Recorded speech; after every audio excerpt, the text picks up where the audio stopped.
All right, we're back. We're back. We're back. I said it. I said it. I said that I had topics, and I said, but what's going to end up happening is this show's going to go in a completely different direction. And that's what happened, right? But I'm encouraged by it, right? Because again, this is Kane Roundtable. It's obviously, it's my show, but at the end of the day, I put a link in the chat and I allow for people to come on and express their opinion, right? Some opinions I agree with, some opinions that I don't, agree with. But I'm not going to be disrespectful to anyone because not everyone looks at it the same way, right? But I'm gonna talk about my topics. I'm gonna talk.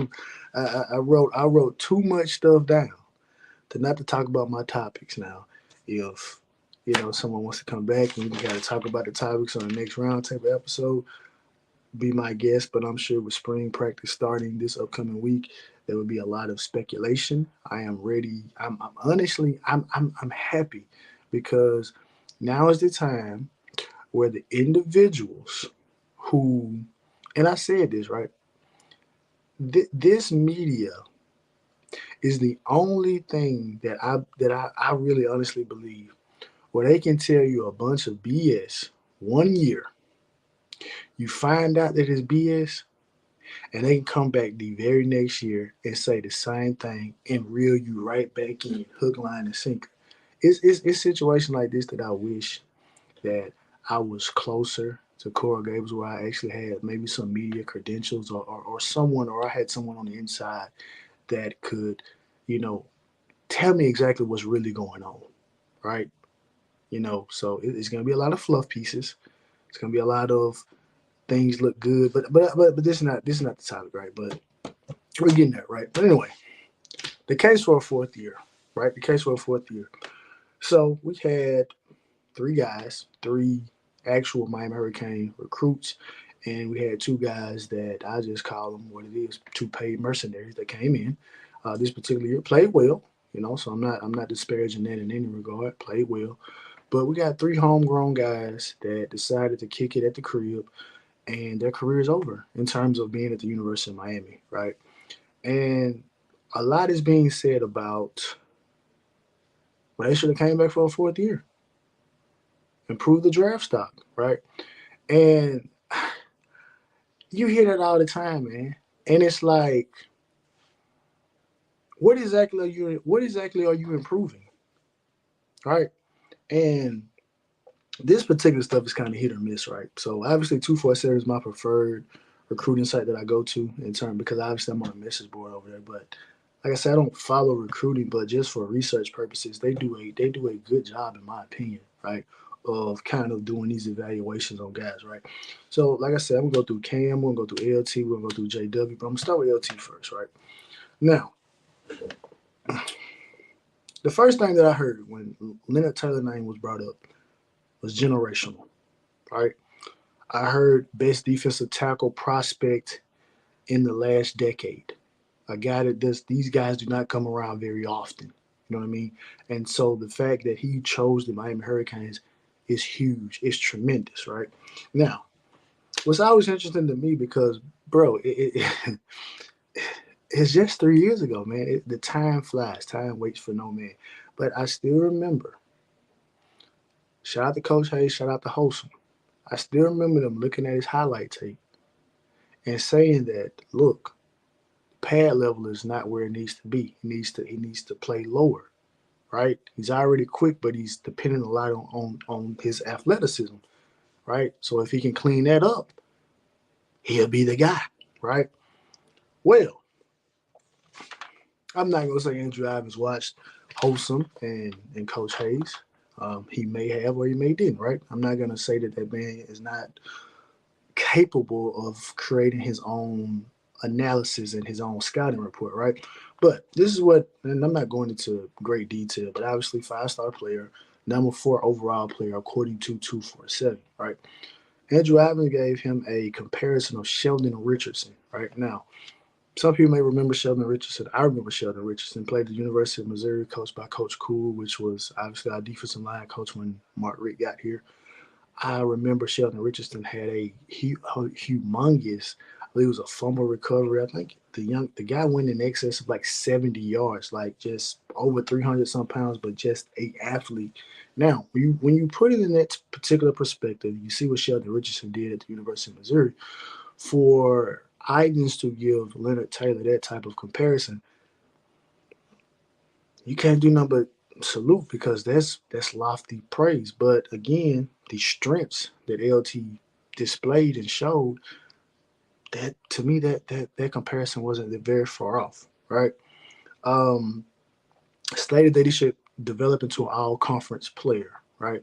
Now, when I think about all conference player, I'm to me, to be honest with you, I'm really thinking about first team, right? I'm not thinking about second team. I'm really thinking about first team because in my opinion, I feel like if you're first team, you're not you're I mean, you're not ready. You're not necessarily an All American yet, but you're right there at the doorstep. You know what I mean? You're right there at the doorstep. And that's just me, right? So, but unfortunately, LT didn't get to that particular standpoint. He didn't make it there. 5-star player, and it just didn't work, right? Some of the issues that he still had 3 years later still comes in high. Pad level not good. Some scouting reports indicated that he easily can be taken out of a play because of his lack of discipline. Now, Coach Hayes and Hosselman brought this up 3 years ago. An individual is saying, well, hey, he should come back for a fourth year. My thing is this: if you don't want to get it together in your money year, what exactly are we going to expect from you your senior year? A year where you're trying to preserve, a year where you're thinking in the back of your mind, okay, I've foregone, I foregone the NFL draft. I'm coming back for another year. Um, Maybe to improve some things. Maybe I feel like maybe I can spot play. Maybe make a couple of splash plays or whatever the situation is. Just depending on who's behind me, maybe we can rotate a little bit more. I don't necessarily know. But if you have not improved your weaknesses by year three, what are you coming back for another year for? If you didn't want to improve them in 3 years, how are you gonna sit up there and say that you're gonna improve them the very last year? We're gonna break 3 years. Well, not even 3 years, right? We're gonna break. You're asking someone to break habits that they've probably had for a decade, and if the coaching staff can't get them to do it, now mind you, LT, minus his freshman year, you got the same defensive line coach, a guy that played in the NFL. And then you had Jason Taylor, that is a Hall of Famer, helped out with the defensive line your sophomore year, then got elevated to being a defensive line coach, your junior year. If he couldn't get it out of you, and Coach Joe couldn't get it out of you, and the D line coach that we had, his name skips me, your freshman year, if those three guys couldn't get it out of you, and by and large, I'll say they have good resumes just simply because obviously the lead line coach that you had your freshman year, I believe was the one from NC State. I think it was Stroud. Coach's name run together so much, but he's coached some good, great defensive linemen, right? Coach Joe, made it to the NFL, so he has the ability and knows what it looks like to be at the level. And obviously, Jason Taylor's a Hall of Famer. So if those three guys cannot get you to lower your pad level so that you can utilize your quickness, what are you coming back another year for? That's a question that I think individuals that are saying that or have said it, you have to ask that question. If you still have the same weaknesses that you had when you left high school as a junior in college, what does that say about you? Why would you come back? Especially if in LT's case, people have talked about your lack of consistency. Now, right, I'm not trying to dump on the young man because, again, I'm happy that he has an opportunity to go to the NFL. I'm happy for that, right? You're getting the opportunity to do something that not a lot of people get to do. But my point that I'm trying to make is, what is all this comeback for a fourth year for? What exactly are you going to accomplish? Is the light bulb instantly going to come on? Because again, the junior year is the money year. If you don't want to do it in the money year, why are you going to do it, the year after that? And we got on record that the head coach sat you down, had your mother in there, told you that you need to be more serious about the sport, and that still doesn't turn the light bulb on. What more can we ask? But it is what it is. But to answer the question, did he live up to expectations? No. You're not living up to expectations because based on 5-star status, you're supposed to get drafted in the first round. You're not going to get drafted in the first round. Now, the LT thing kind of is interesting to me because I got into it with people on message boards for a while, especially the beginning part of this particular season, where people will argue, oh, well, he got this many pressures, and PFF said that he was the third best defensive tackle. And it's like, y'all said that. But then when I bring up, okay, well, look at Javion Copeland. PFF said he did great. He wasn't blocking that well. Oh, what does PFF know? They don't know the responsibilities. They don't know the blocking schemes. They don't know any of this particular stuff. When watching the game. So who cares about what they say? But that was your argument to tell me that LT was doing so well because PFF indicated that he was. But in any regard, not to be a hypocrite, I had a high expectation for LT because I thought he would turn on his money year. I did a video earlier this year based around him and Jalen Carter. I thought that looking at that PFF scores, those two guys were kind of similar, and Jalen Carter really took off his junior year. And I had the same expectations for LT because I allow for some of the same media people that on a yearly basis blow a balloon up,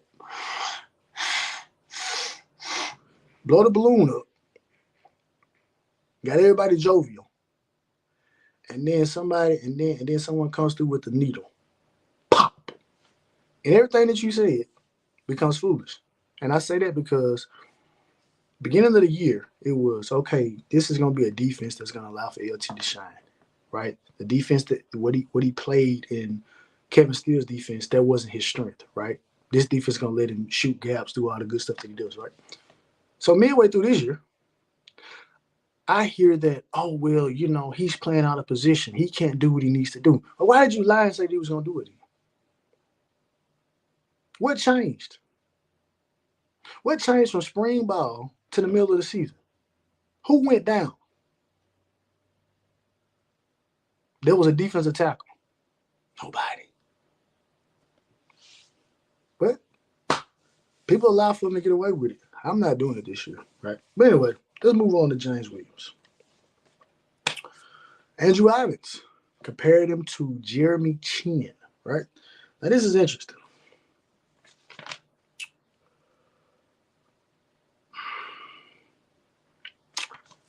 Andrew Ivins said that James Williams needs to improve his tackling.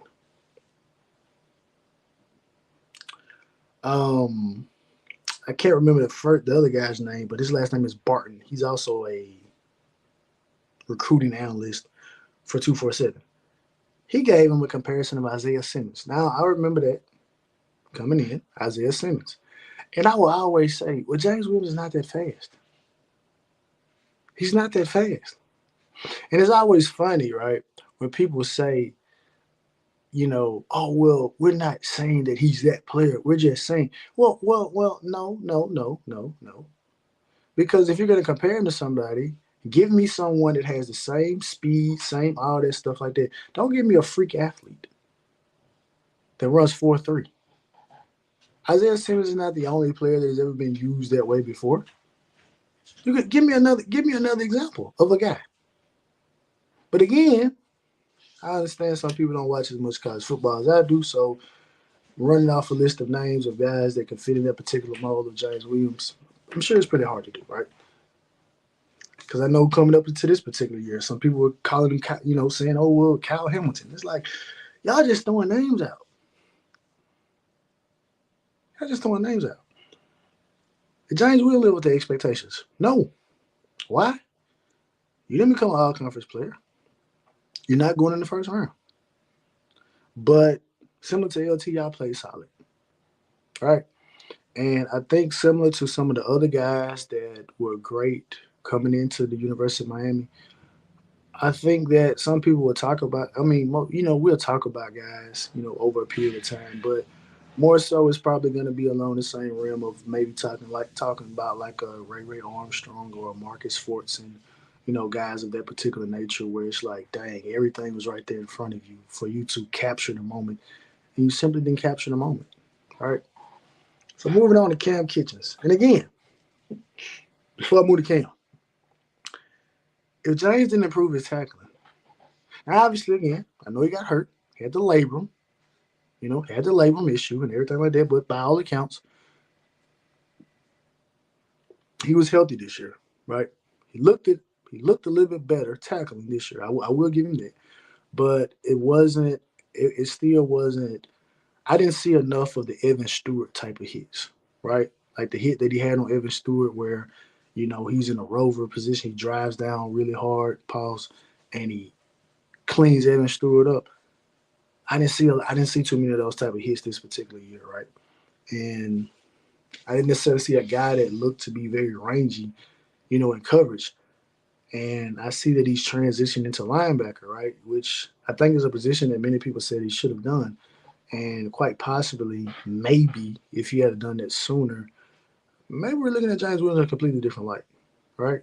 Because I know some people say, well, he's not physical enough to play linebacker. Well, you got to be physical to play safety too, right? It's not like guys like Jordan Poyer and what's another safety?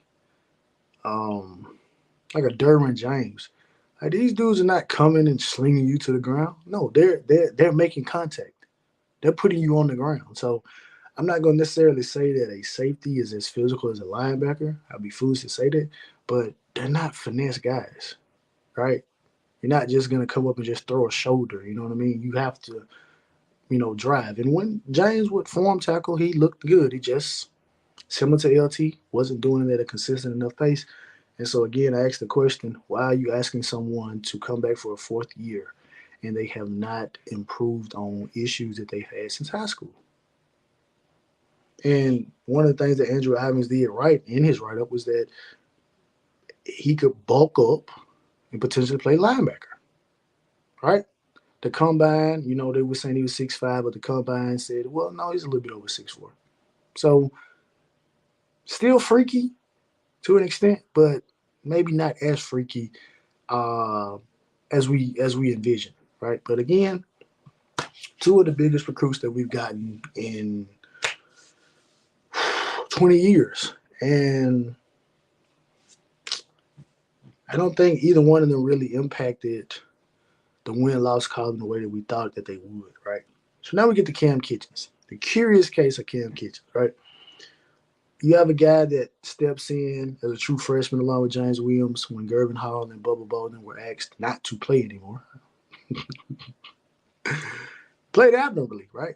Still remember the big time open field tackle he made against NC State when NC State purposely threw the ball behind the line of scrimmage, thinking that, he wasn't going to make the tackle. He made the tackle, open field tackle, right? Again, I'm not even going to get into that because I could have turned it into a tangent. I could have went somewhere else, but let's stick to this right here, right? So Cam Kitchens, solid freshman year, sophomore year, gets first team All American honors. I didn't necessarily felt like he played at the All American level, but I'm not I'm not a person that votes on those type of things, right? I thought he was solid, right? In many aspects, right? And then you have this particular year. Obviously, we know we had the scary situation where he was on the field for a long period of time and wasn't moving, and obviously he missed some games, and he came back and he just kind of played. You know what I mean? Just kind of played. And to me, I thought things were consistent. I thought, um, based on what the NFL is saying, um, a guy that can be tricked, right? That was one of the things that we talked about, like some of the blown coverages or missed or just trying to do too much, right? In terms of maybe you're not trusting your teammates the way that you should trust them, in many aspects. And, that's just, you know, I don't know, right? But the Cam Kitchens meet expectations? Absolutely.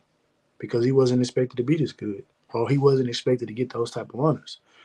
But at the same time, again, like I said, I can push back because I do think that JJ probably is the best safety that we've had since Brandon Merriweather, right? I'm gonna go back that far. I think JJ is probably the best overall pure safety that we've had since Brandon Merriweather, right?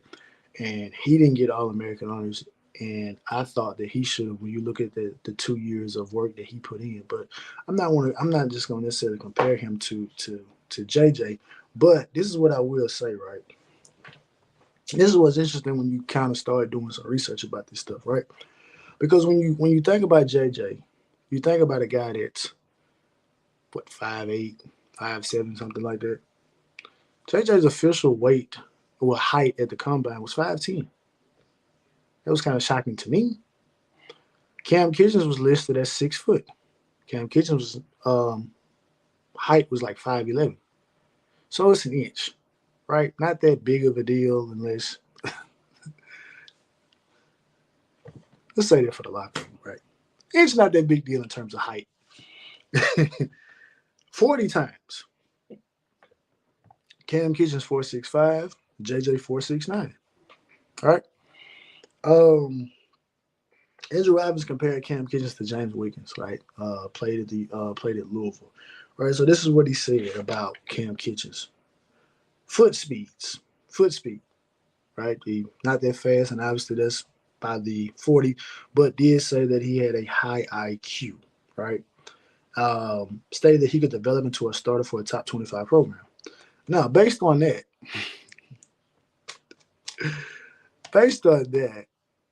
um, he did it because at one point in time we were ranked in the top 25. So he met expectations. He exceeded expectations. But looking at it, the fact that Jaquan Johnson got drafted in the 6th round by the Buffalo Bills, and Cam Kitchens is looked at as the number one overall safety, is interesting because I think one player is better than the other. But I don't think by any stretch of the imagination Cam Kitchens is going to get drafted in the 6th round. I don't. I do think that he did need to run good. I think he did need a 4.5. I know people will say, well, look at the film and look at this type of stuff like this. And yes, it is. But we're not talking about an infallible player by any stretch, right? There were numerous coverage busts, misunderstandings, things like that. And he did make his fair share of big plays. I'm gonna tell you something funny, right? In closing, right? How will all three guys be remembered?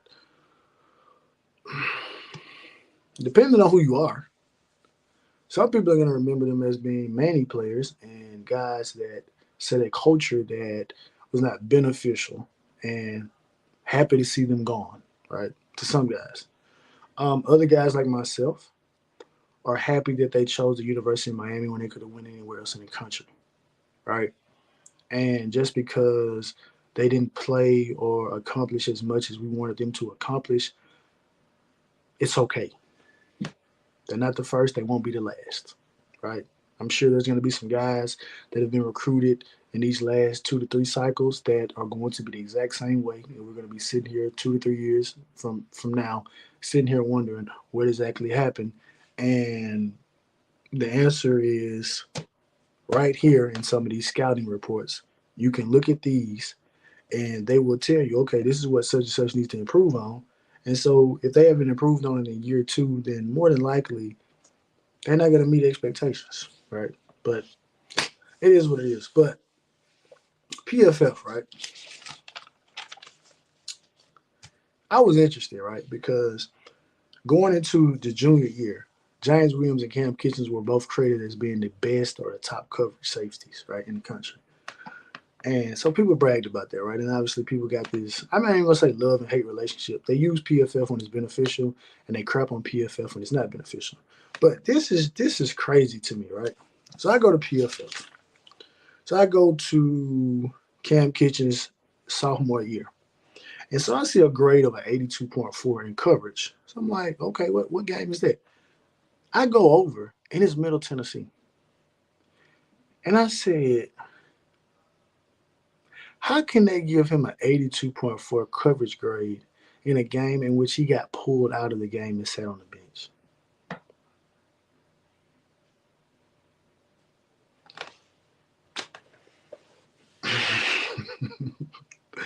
He got pulled out of the game and they put him on the bench because he wasn't seeing things out there the way he needs to be seeing them, right? Obviously, he cleaned up very well from that game. We're gonna remember the three interception game against Georgia Tech, one of them, being a pick six. So we're gonna remember. I think we're gonna have more memories of, Cam than we will of James and LT. And I'm speaking about things that stand the test of time, right? Like you're not gonna forget a pick six, you know, to the crib, right? Anytime soon, because that's not something that just happens very often. Um, but all three guys made plays, and again, like I said, I'm happy all three made it there. But I'll say this: Cam Kitchen wasn't going to improve foot speed going into next year. James Williams is not going to improve tackling going into next year, and LT is not going to learn to play with lower pad level going into next year. That's just my opinion about it. And to be honest with you, I don't really think a lot of guys do improve. Guys that are looked at highly as juniors, I don't think they look that much better coming back to next year.